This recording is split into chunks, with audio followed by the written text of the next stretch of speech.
See what ends up happening if Samsung Galaxy puts the same amount of, I guess, desire into a first pick Malzahar on the blue side. Starting things off with the Jace ban, though. Yeah, I believe we did see that out of Ian on those last games against Afrika, so want to take that away. Seemingly more popular of a ban this time around. And Camille getting banned away, no surprise there. And interestingly, Samsung Galaxy responding with a Kennen ban. Maybe Ed has that now inside of his champion pool, taking a piece out of Marin. Yeah, look at that. They do ban the Malzahar this time around, so it looks like they do not want to first pick Malzahar on the blue side, Samsung. So they must have a different idea in mind here to what they want to go with their first pick.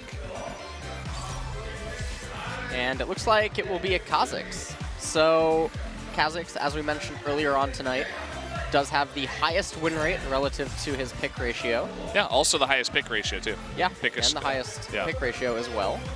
Now it's handed over to MVP, and we'll see what they want to pick. And something I'm interested to see if they go with red side Varus. I've been basically coming around to thinking that Varus is the strongest AD carry on the red side. Just offers you so many possibilities as the game goes on. It looks like MVP did watch the video LS, so agreeing with you on this one. We've been seeing some Ashe picks earlier on from some of the red sides, but this time we do have Varus picked up there. And Zyra is going to be picked. Zyra, that probably also means it will be accompanied with Ashe. And that's just a really nice response to the Varus pick. Sets up bottom lane to be pretty straightforward. Yeah, and that might mean that Varus is actually accompanied now with the MF to respond to the Zyra pick. The only other alternative would be Karma, but I don't think that that's going to be likely. Yeah, and I don't think we got to mention the Rek'Sai pick as well, just as a response as the jungle for MVP. There's that MF you were talking about. Looks like that will be locked in. We'll go into second phase of banning here, starting with MVP. We'll have to see what they opt to ban away. Looks like there's a Maokai hover right now. Maokai is interesting, as MVP does have a lot of magic damage. Don't want to give that over to Cuvee. Samsung Galaxy highlighting the Scion. They might ban this away from Ed. I mean, Ed even said in his interview, he's like, I feel like Scion is actually really strong right now. People aren't playing him that much. You can see he's actually a little bit disappointed there. As he comes on camera, he's like, I wish I could have played that Scion. So, we have some other top picks available. Poppy's still up. Poppy is still up indeed, and that is one of Ed's favorite champions. He has talked about that a lot, most notably in the Kespa Cup. He talked about how much he loved Poppy. Poppy also a good answer to Ryze if Samsung Galaxy would opt to put Crown on that champion. Anytime Ryze tries to ulti in to position, you can just ult him away with the Poppy. And speaking of Ryze, looks like Samsung Galaxy might be banning it away. And with Cassiopeia, Jace, Ryze, LeBlanc all taken off the table, we might end up seeing a Taliyah if MVP does decide to lock in that Corki. Yeah, Corki coming through, not valuing the Poppy as much as the Corki right now if they wanted to go into that Poppy. Do see a hover here on Orianna for Samsung Galaxy. So they're hovering the Orianna pick, and if they choose that, that means they need a tank top laner. You can't just have synergy with the Kha'Zix. That puts way too much pressure onto Haru, and otherwise the Orianna pick is just very weird. Yeah.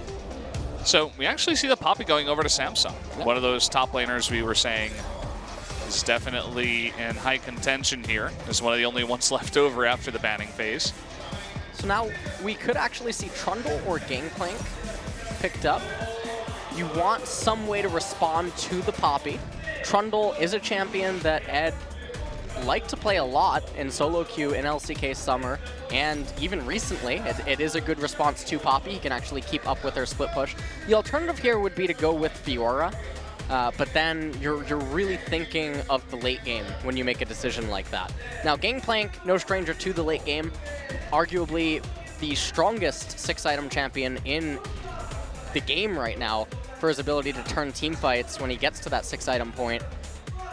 But right now, Samsung Galaxy, the issue that their team composition has, and this is actually why I talk about Red Side Varus so much, is that Red Side Varus, you try to go for a Baron as the blue team, he won't let you get it, and he'll just stall out the game endlessly, very similar to like a Victor in mid lane or a Ziggs or something with his wave clear. And because of the range of his piercing arrows and because of how much damage they do, you just can't ever really find a way into the red side jungle, and it lets the top laner continue to just farm out in bottom lane against a tank top laner who's trying to push it in, and it never works, and eventually they stall the game to 6 items, and then they just overpower you. Yeah, and speaking of poke, they don't only have Varus, they have Corki too in the mid lane. Another very strong champion as he gets lots of items. Going to be hard to deal with. We'll see what Samsung wants to do. They're definitely going to need some great engages in the mid game to potentially turn the tide in their favor in these games.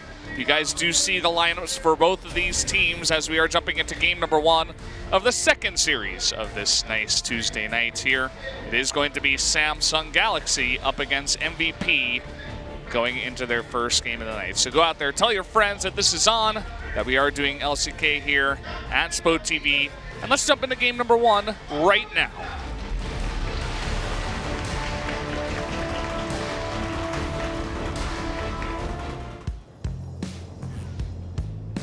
This place stays the same. What we're gonna do in the pouring rain.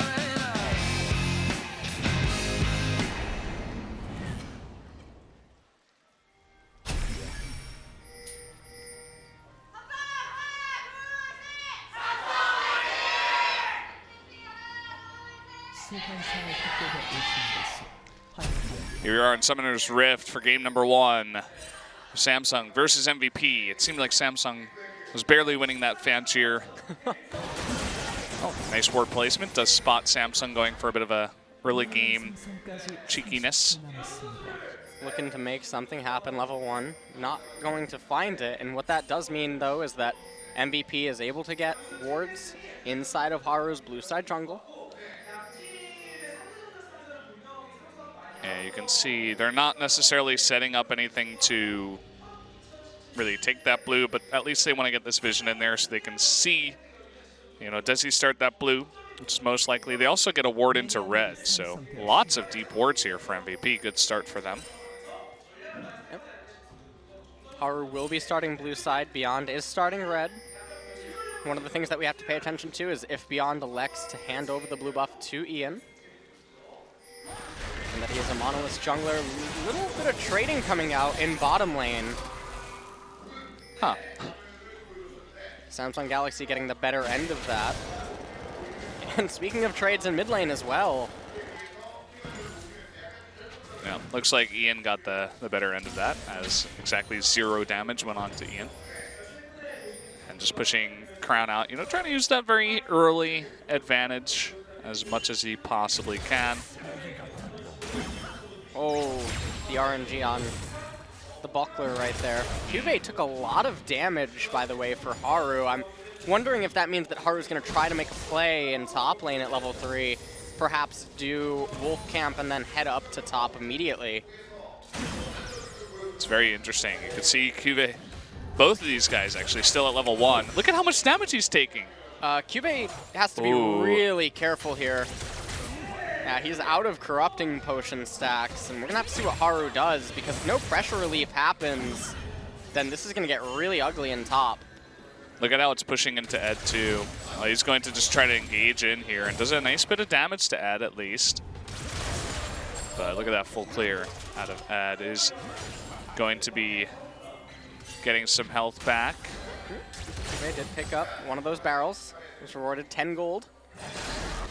Haru picking up the Scuttle Crab, and the reason that he's doing this is it seems like his bot lane is in the driver's seat, and he just wants to make sure that there's no way for Beyond to come down to bottom and mess with that.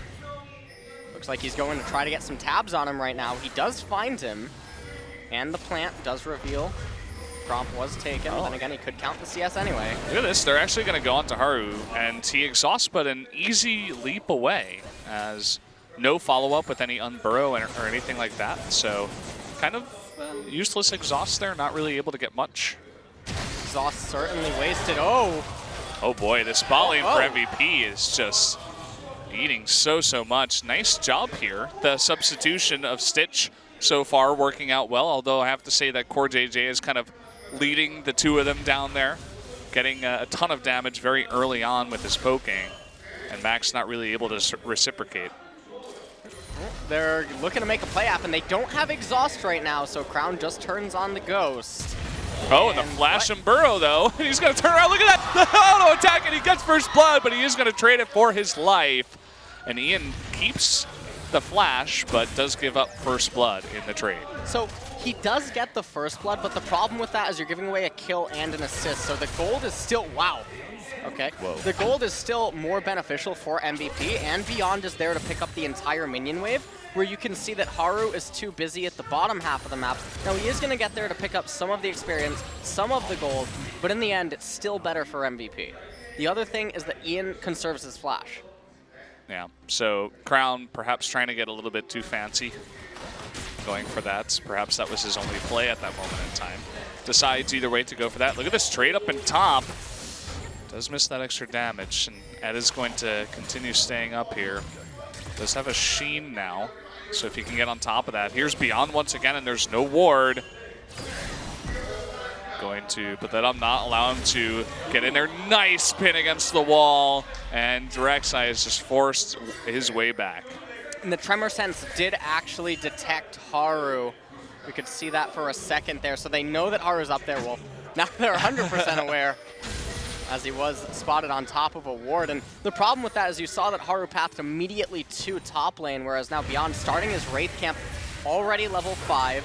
And he hasn't recalled yet to get the Tiamat, which is likely going to be his first item choice. And now Haru's getting around to clearing his blue side jungle. So in terms of pacing, Beyond is staying considerably far ahead of him. Yeah, we were talking about Beyond a little bit before. Definitely a very strong jungle for this MVP team. It's been very consistent, and with the MVP team mostly sticking together, trying to make this combination of players work. See what they can do as the season continues to go on. So far the game is pretty even. MVP is about 300 gold ahead, but not too big of a lead. So there's the Tiamat for Beyond picked up with boots and the cloth armor. This probably will be turned into Ninja Tabai shortly after. And Stitch and Core JJ have to be really careful right now. They have no idea that Beyond is around here. And it looks like he might actually find himself a really easy gank in bottom lane. And if this happens, this is a perfect timing for Dragon after. Yeah, look at how easy this gank is, as you were saying. Oh, nice flash out of Stitch, though, right as Beyond tries to unburrow. But at least he does force that flash out. Lane's still in MVP's favor. Even though it seems like they're getting pushed back and they're getting pushed in, that's still advantageous for them because of where their jungler is. Haru doesn't want to have to path down to the bottom side of the map, as he's giving up too much to Ian's Corki and Ed's Gangplank. Those aren't champions that you want to just let freely approach the mid and late game. So yeah, just trying to link up those barrels, but Kive very nicely able to get out of there. Oh, lurking in the shadows here is Haru. Very hard to gank a Corki, but if he does overstep his boundaries, if Crown could force him into a fight perhaps, could make something work, but it looks like Haru is just going to go around the back and check wolves. Now Beyond up in top lane, Cuvée has to be careful. He's going for a pretty hard trade right now. He has the minions to act as buffer, able to retreat backwards. He's gotten quite a fair amount of gold actually from these barrels this game, and Beyond making his way up top. Oh no. Trying to cancel that recall. It doesn't look like he's able to. Just barely going to get out of there is Cuvée. Blue now going to be passed on over to Crown actually, as they do spot Beyond up at top. So they're easily able to rotate over there just at that nice timing to take away the blue buff from Corki. Take away the blue buff from Ian indeed, and that'll significantly hurt him here in mid lane. Crown gonna be rewarded with 2 blues, so he's gonna be able to push Ian in for days and extend his small CS advantage. Beyond just getting to his Wraith camp, they still don't have an idea of how counter-jungled Beyond has been. Doesn't know that his Gromp's not available. So now he's forced to path to the bottom side of the map, but you can see that Stitch and CoreJJ, they're extremely safe right now. All that it's going to take is an Enchanted Crystal Arrow to get away from this, because Max and Maha aren't 6 yet. Only might get him burrowed, that he does. There's the Enchanted Crystal Arrow, but the GPL coming in, and that's going to be a kill going over to MVP. Nice follow-up and nice communication from Team MVP. Yeah, the Gangplank ultimate called in. Unfortunately, Stitch trying to face check a brush, didn't wait on a hawk shot. Feel like the ward wasn't really necessary, but MVP capitalizing on the opportunity and getting a kill there, and now getting a really good amount of turret damage. Maha actually missing 2 of those creeps there. All the AD carries cringing just a little bit. And here comes Beyond. Yeah, so Beyond knew that he wasn't on top of a ward. Stitch didn't really need to place this ward at this point in time. A little bit unnecessary, and because he stepped up that far, Beyond was there, and they capitalized on the opportunity. So good work by them. They are about 800 gold ahead at this point in time, and Beyond is going to try once again for the 3rd time this game for a gank onto Kive. It's not going to work. Nice vision there from Kive. You could see that Haru was also coming up into the top lane just in case. Haru was making his way up to top lane, but you can see the problem this game. Beyond is up a level over Haru. They're even on the CS score, but the presence that Beyond has had this game has just been gigantic compared to Haru's Kha'Zix. Yeah, and he was able to force the trade in mid lane, but also the kill in bot lane. So that's really what his presence has offered Team MVP so far. And Crown, he did lose that blue buff for now. You see some things going down onto Corki, but nothing going to be happening right there. You see Kive now just trading a little bit, and a little bit low on mana. Going to have to be careful about trading. Actually surprised Crown didn't just ult there on Ian to chunk him for HP, just to establish lane dominance and make it so that Beyond would have almost no incentive to come mid. But choosing to extend the lane a little bit more. Ian doesn't quite have the Sheen, just has the Sapphire Crystal. He's needing a recall. Doesn't want to just stay in that lane until Trinity Force. That's still ways away. Haru might be looking to just solo Mountain Dragon. Oh, but look at the timing of Max to come over and ward. He knows that that Drake is being taken. The pings go down. Haru is forced out. And a bit of wasted time there as Haru is not able to sneak that Drake. And meanwhile, I mean, everything that Haru's been doing, it's just slower than Beyond. And that's not something that Samsung needs right now, because you don't want to let a Corki, a Gangplank, and a Varus reach 20 minutes, 25 minutes free. You know, I mentioned this earlier, that MVP has the superior team scaling. Once it reaches the 25-30 minute mark, how is Samsung actually going to try to get Barons? How are they going to siege turrets against that? That's the big question. They need to make something happen, but they're really just not all that active out on the map. I mean, Crown is doing a good job in his lane against Ian at least, but that's just about it. You know, Kive is staying within 10 CS, but here's Beyond trying to make another play down in bot lane. And will it pan out? No, actually, as Maha just clears the wave and Beyond goes back home. Beyond does recall. Haru just farming his left side jungle, but you can see that Haru can't do anything up in top lane, not with how Cuvée is playing out the lane. Wasn't able to find anything in bottom lane because of how Stitch and CoreJJ are playing out the lane. And had they maintained their lead and advantages, that would have been fine. He would be free to just keep farming. Now he's coming up in top, and this is a really high variance gank because you don't know necessarily where Beyond is at this exact moment, and Ed has his Gangplank ultimate. Very difficult to coordinate right here. You can see Cuvée almost baiting a turret shot there, wanting them to engage. And Haru is just sitting up here, right? If they can make something work as Ad pushes forward now, if he doesn't sniff it out, then maybe this pays off, especially as Beyond begins to move away. But it looks like Ad has a good idea that something is strange. But here he goes. This might coming down too. The follow-up flash, and Haru gonna get the solo kill onto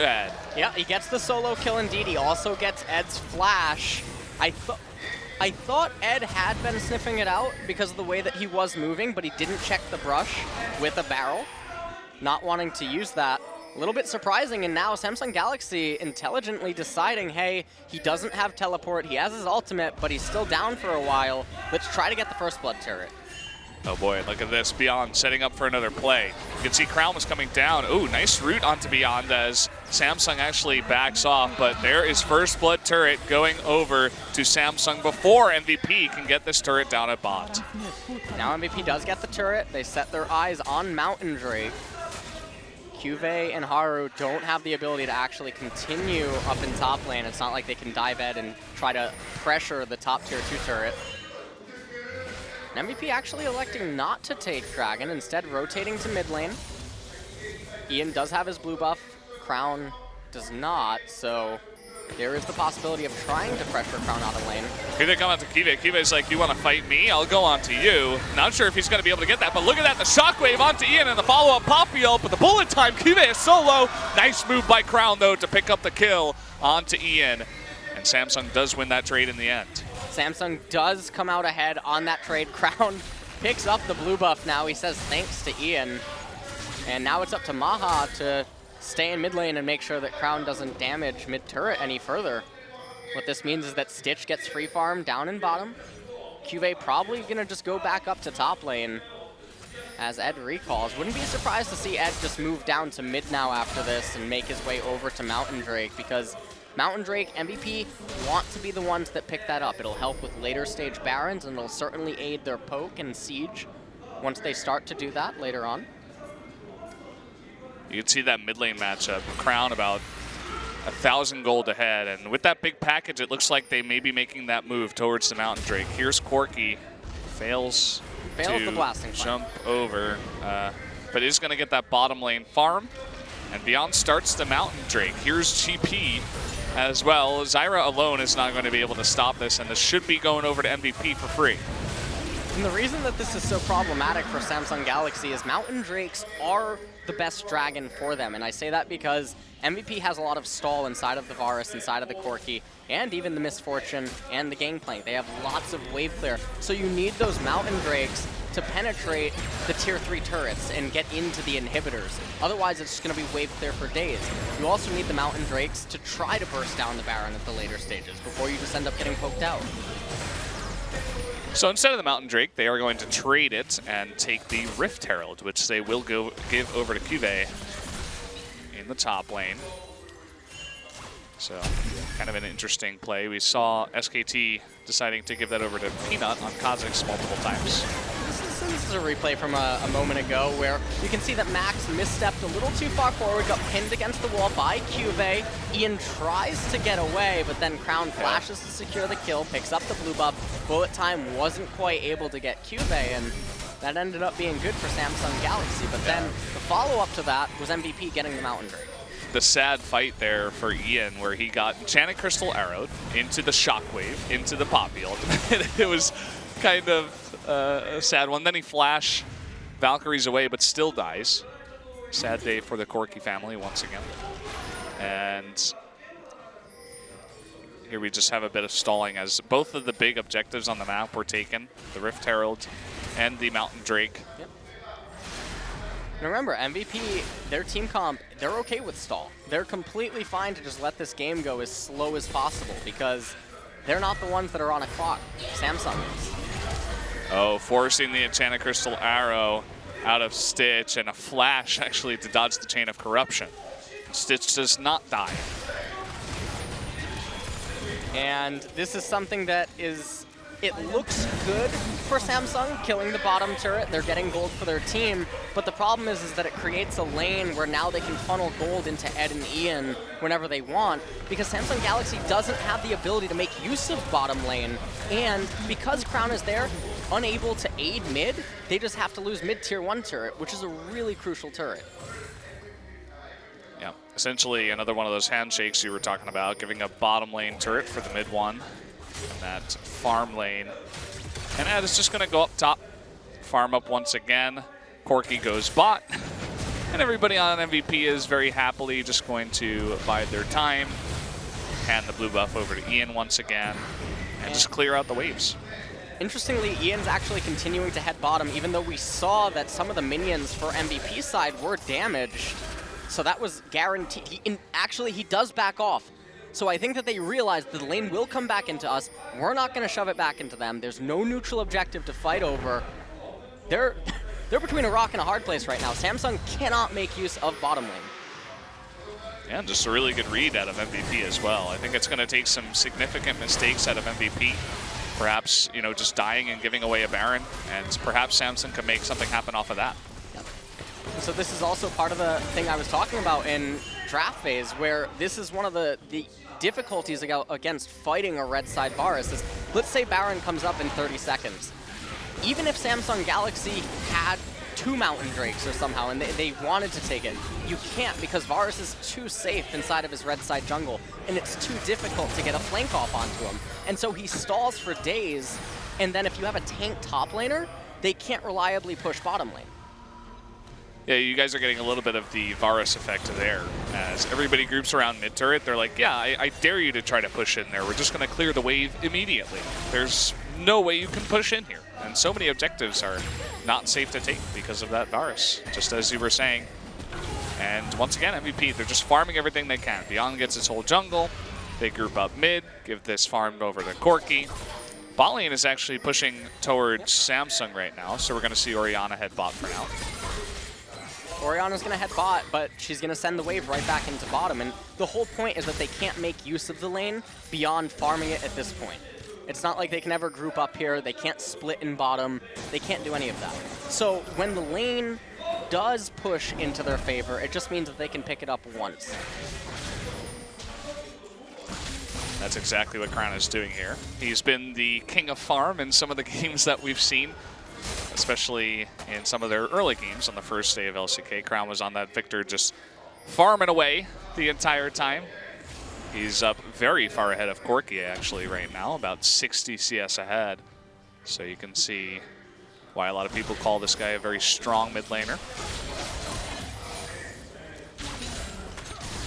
Crown is really important for their team composition. Flash is up on Cuvée and Hars. The next team fight, they will have a lot of plays that they can make with the Orianna ult, putting the ball onto either Cuvée or Haru for a really good shockwave. And one of the weaknesses of the MVP team composition is that if they're late to setting up for Dragon, they have a really difficult time of actually making their way into the river. But it does seem like they're clearing out the vision, and Samsung Galaxy are the ones who are out of position for this upcoming Drake. Yeah, you can see they have some vision in there towards the Drake, but the vision around these brushes is kind of lacking. One of the control wards is going to go down. We do have another ward here to spot as Samsung slowly takes position here. It is an Infernal Drake that has spawned. Both teams really want this Infernal Drake. Don't want to just give it up, but the problem is if Samsung Galaxy funnels too far into the river, then MVP can just handshake it and say, okay, we'll take your mid-tier 2, and we'll take blue side jungle vision, and we'll pick up top tier 1 turret. The big package is used to try to get over here and defend this mid 1 tower. And that was on a nice edge. The slight push in from MVP allows Crown to go in there, push the wave, and get the turret. So a nice amount of gold goes back over to Samsung. MVP now really far inside of the pit. Now, the unique thing is that they have the Gangplank ultimate, so it's not like Samsung Galaxy can do that macro rotation that we just talked about, because Gangplank will just shut it down. Yeah, throw it down, and oh boy, Orianna is able to get that. Kind of a botched smite there, and here we go. It is onto Crown down in the back as he does take some damage, but it looks like MVP is able to disengage. They did lose the Infernal Drake. Really, really good for them to pick that up there. And I don't know if MVP was just thinking to themselves that, hey, we don't need to smite, and they just try to burst it, but not quite sure what happened. Big pickup for Samsung. Baron is the only major objective remaining. And look at the CS gap in mid. Yeah, pretty consistently up at about 55, 60 CS here. And you could see even the kill gap too, 2-0. 1 death for Crown, 2 for Ian. Poppy has pushed in that wave down towards that turret. nobody going to defend just now, as everybody from MVP is heading towards this Baron. Maha gonna pick up the red buff right here. Now we'll enter probably back into the passive phase of the game where nothing's really gonna happen. Varus gonna continuously just wave clear. He wants to stack up that Monomune, get it to Mirror Mana. Really interesting also that this isn't a common build that we see Varuses do. Normally you see either the Essence Reaver, Runon's Hurricane, or you see the Blade of the Ruin King, which is very popular in Korean solo queue. But the Monomune build, what it offers is an endless supply of mana later on to just continuously stall out the game without having a reliance on blue buff. Yeah, and just as you were talking about, that's really where the strength lies. And very nicely identified by MVP to go for that kind of itemization too.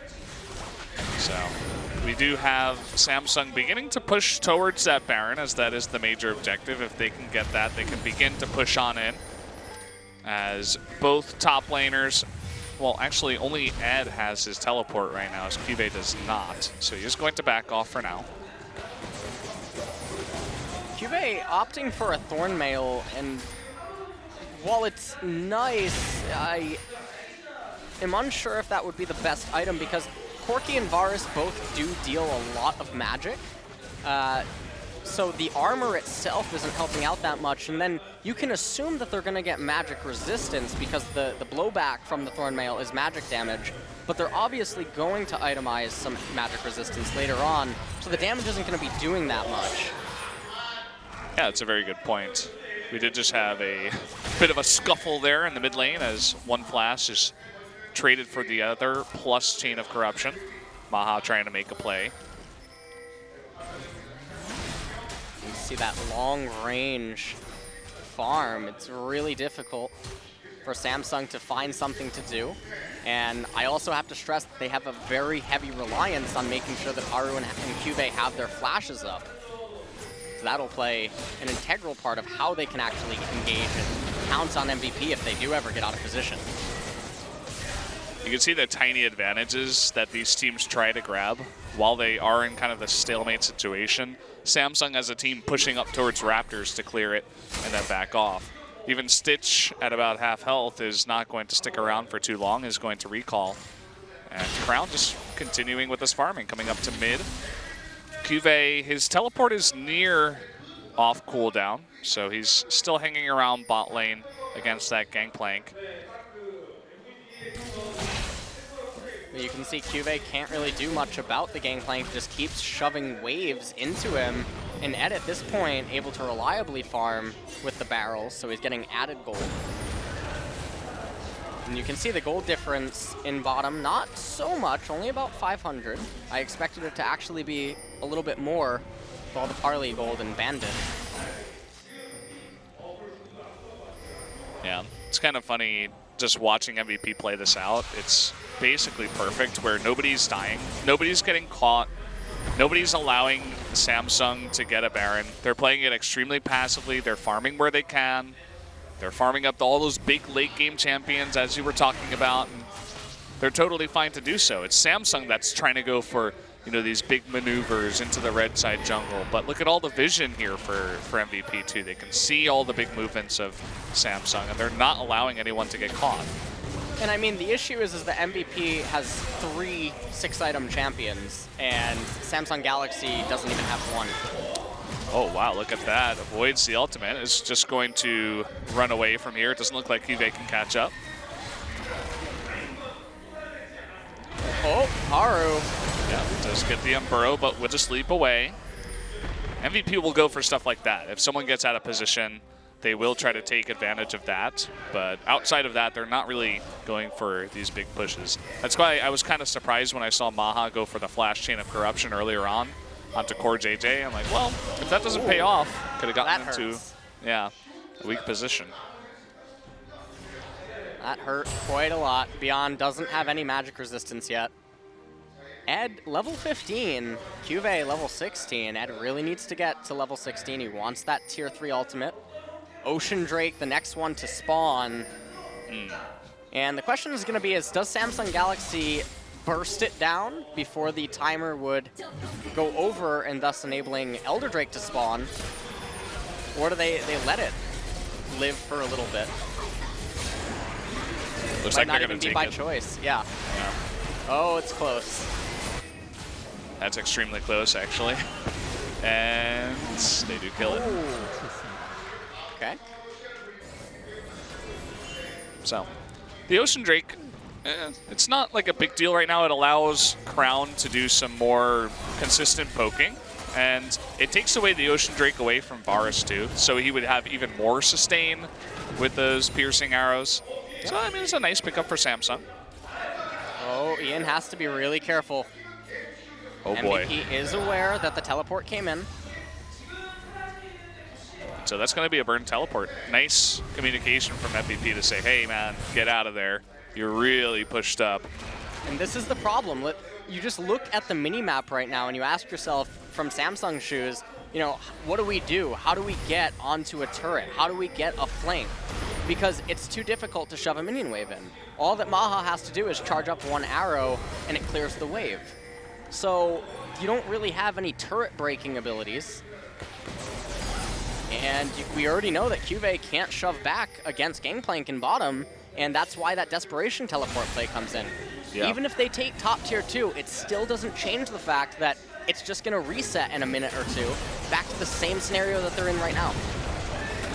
Yeah, you can see MVP is totally fine to give that up. They're like, okay, whatever. We're not going to engage underneath that turret. We don't need to take that chance. Maybe they'll make more of an effort to defend this one, so they don't want to give up 2 turrets for free. And the rest of Samsung does rotate away from that turret. Miramana now completed for Maha. Double War Dominix as well for Team MVP. They're moving out onto the map. They're moving into the river. They can do this because they know that Cuvée doesn't have teleport. So it's not like they're going to get flanked from Wraith Camp or an extended teleport coming in from up near where Gangplank is. So they clear out the vision and they go back to reset. Yeah, And this is the game they have to play. It looks really boring, but again, they know that all we have to do is stall. Stall, stall, stall, stall, stall. And that's it. Samsung Galaxy, it's going to reach a point where they're just going to die. Oh, here we go. They want to go for the engage this time. Haru's going to be bursted down immediately. Nice Zyra ults, though. Going to go onto that Corki. Does get obliterated. That will be a 1-for-1 trade for now, as both teams kind of just back off after it. 1-for-1 trade, indeed. Picking up the Corki definitely was big. And now, Beyond is up and Haru's not, so I feel like it would be very risky to go for a Baron play, especially in the face of the Varus. And this engagement also did cost Cuvée his flash. Yeah, just the little things here from that fight. Ed trying to do a bit of cheeky damage. He's going to rotate down towards bottom. He still has his teleport, whereas Cuvée still does not.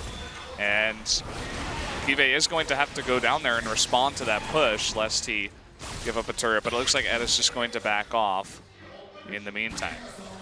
And I really love what Samsung's doing. They're just fortifying their red side jungle constantly. We can take a look at this replay really quick where you can see Ed cast the Gangplank ultimate and Beyond able to get the knock up onto Haru. But in the meanwhile, CoreJJ with that snare and then Crown able to follow up there with the shockwave and secure the kill onto Ian. So they picked up a turret, but the real question is how do you break this turtle inside of the red side jungle if MVP just constantly holds a phalanx? Kind of reminds me of like CLG EU back in the day playing Frog and Anivia, where you just leave up that ultimate and nobody could ever push. It was just like, okay, well, what are you going to do? Ooh, nice, but he does have QSS, so Ma is totally fine. He's like, yeah, okay, whatever. You guys aren't going to get any engages onto us. Don't even try it. Ed does have teleport. He could begin to move to bottom lane, but he doesn't have his ultimate anymore.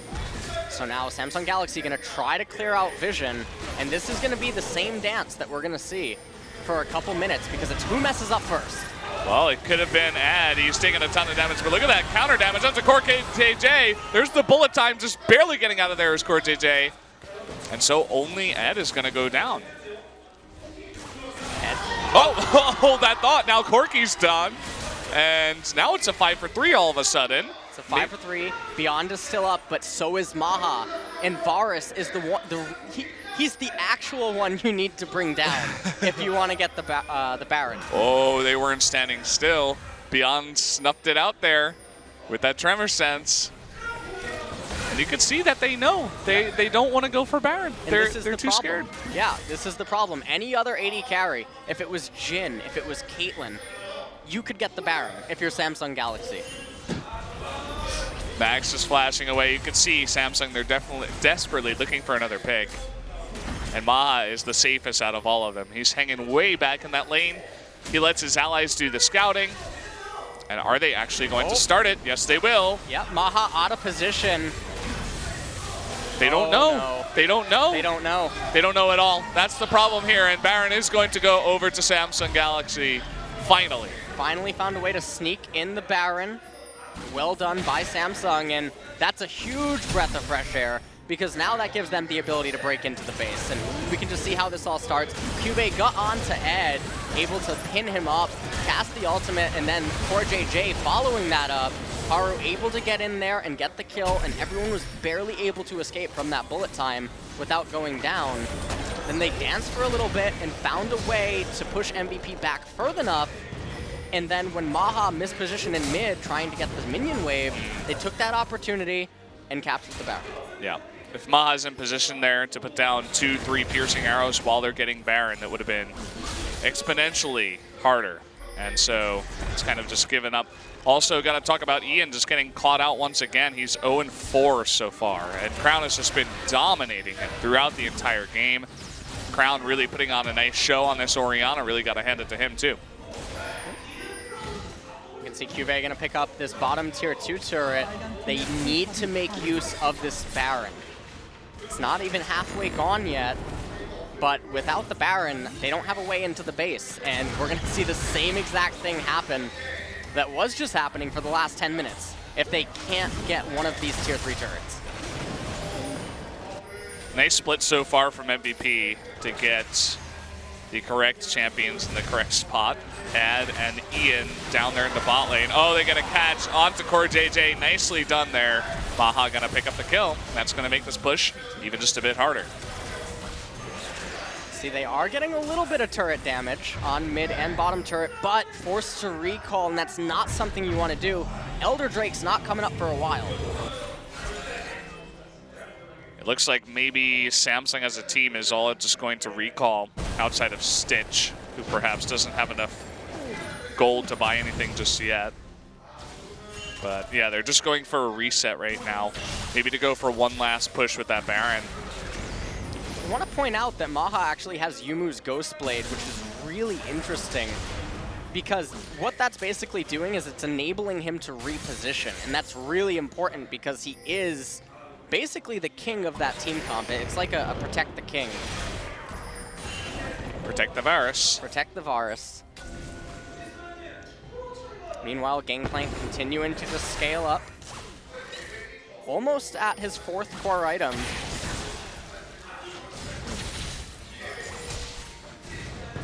So here comes the push in the top lane. They're going to try to deny as much vision as possible. Whoa. Oh, there it is! The one shot onto Maha, and that's going to make this so much easier to take this turret. They have a timing window now, 50 seconds on Maha. They need to get into the base, and they need to make this worth it. The story of this game so far is Crown just one-shotting people, and very important people at that, giving just huge advantages to Samsung over and over again. I think they're going to try to push top here with this wave too, as Baron is about to run out in 10 seconds. They might be able to secure 2 inhibitors here, and that would be gigantic for them. It becomes increasingly easier to resist now with 2 super minion waves pushing in from top and mid. It's much more difficult now for Ed and Beyond to manage those waves while also trying to protect Maha. Yeah, both of those go down before Maha can even respawn, and lots of gold going over to the side of Samsung now. They are now 10,000 gold ahead, even though it's been a relatively passive game at only 7-4. They're getting their gold a lot in turrets. You can see it's 8-2 right now. in terms of turrets. You can just take a look at this. Why even move over the ball? You had vision of it. It's just a big mistake. Huge mistake. Just can't run over the ball. Yep, can't run over it indeed. The ball is angry. It's going to get you. Does it have feelings? It does. You got to play Orianna. She says the ball is angry. And, well, he's been making it seem pretty angry so far as he gets kill after kill. Now at 5-1, 415 CS at 39 minutes. And I was liking the way that MVP was playing it up until the moments that, you know, 2 or 3 of them got caught. Samsung very smartly was able to push them away from Baron. As strong of a strategy as it is, it's still very difficult to execute, and it does take a lot of game knowledge, and it's a fine line that you have to walk. But if you do it, then you will be rewarded. Oh, he's going for another one. Ad is a little bit more tanky than that. Ooh, the Chain of Corruption onto Stitch. There goes Beyond into it, but he's going to take a ton of damage. The turnaround by Core JJ, and down goes Rek'Sai. And look at Haru on the left side. He's pushing in with one of those waves. All the pressure from the other 2 inhibitors, all of the other 2 lanes, rather, as you were saying. Someone's going to have to go back and deal with that. And here comes the follow-up push. Maha doesn't have QSS available to him. Cube has his flash, so if he missteps once, it could result in a pin. So many members of Samsung so low, but they cannot resist it. Down goes the 3rd inhibitor. And there you have it. Look up in the top left. You got Dragons spawning in 40 seconds. You got Baron in 120. And how is MVP going to clear out all 3 lanes while contesting those objectives? Well, they're going to have to give up Elder Dragon, that's for sure, and then they're going to have to make a last stand at Baron. If they don't, there's no way to resist the push from an Elder Drake and a Baron-enhanced team of Samsung Galaxy. They have to stall until the 2 inhibitors come up as well. The only out that they have is inside of that gangplank. There was a joke in the Korean community that, you know, even if you're down 10,000 gold, if you have a gangplank, you're still all right. And so we'll have to see if gangplank can actually be the saving grace for MVP now, because at this point, Varus is basically up. He's out of it. Yeah. Well, here is the Elder Drake going down to Samsung for 2.5 minutes, and on they go directly towards that Baron that's about to spawn in 15 seconds. The inhibitors are not up just yet for MVP.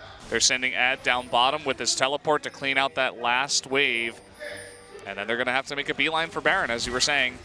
Yep. Looks like Corky's trying to get the package. He has it.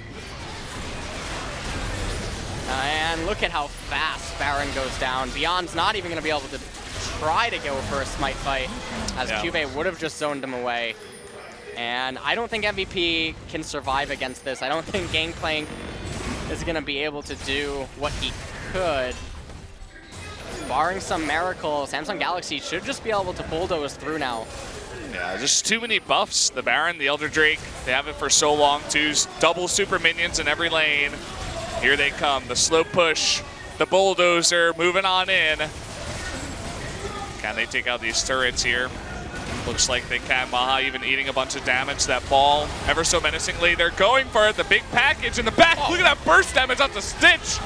Oh man, he can't even get close, but Ad is super low too. He's gonna be flashed on. Down goes MF at the same time, and that is gonna be the game. Crown putting on a little bit of a show towards the end. And they are going to ace the rest of MVP, and that is gonna be game 1, going on over to Samsung Galaxy. And that was an excellent turnaround. There was a very long dance trying to get that Baron, but eventually MVP messed up their positioning, and Samsung Galaxy quick to capitalize on it, and then making it so that they had no vision control. Even though Maha and Beyond were both up, they found a way to orchestrate it so that they could get the Baron when Maha was out of position. Nicely done. We were talking about how MVP was doing a good job all the way through that, but then Samsung also identified what the composition was and how, MVP was going to win that game, and they found a way, as you were talking about, to just slowly but surely get those objectives that they did need on the back of this guy, Crown. Yep. Doing incredibly well on that Orianna. That Orianna play was quite fantastic. I like the way that he itemized, basically as a full-on glass cannon, Morellonomicon into Luden's Echo, followed by Deathcap. And a lot of his plays played a key part in how they were able to rotate around the map, especially when he was able to snipe off Maha for stepping over the ball. Yeah, can't do that. So guys, we are going to go to the analyst desk segment, so stay tuned. We'll be there in about 2 minutes.